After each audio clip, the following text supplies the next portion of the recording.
إيلون ماسك يتزوج روبوتاً. الملياردير الشهير إيلون ماسك أعلن مؤخراً أن زوجته المستقبلية ستكون كاتانيلا، وهي أول فتاة روبوتية قام بابتكارها بنفسه باستخدام تقنيات الذكاء الاصطناعي المتطورة. تم تصميم كاتانيلا بعناية لتجسد الشخصية والمواصفات التي يحلم بها ماسك في شريكة حياته، من حيث الشكل والتفكير وحتى طريقة التفاعل.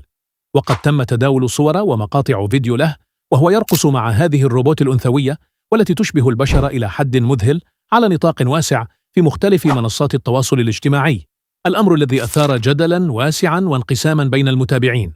عدد من المؤثرين أشاروا إلى أن كاتانيلا ليست مجرد روبوت عادي، بل مشروع شخصي عمل عليه ماسك لسنوات لتكون شريكة مثالية لا يمكن العثور على مثلها في الواقع.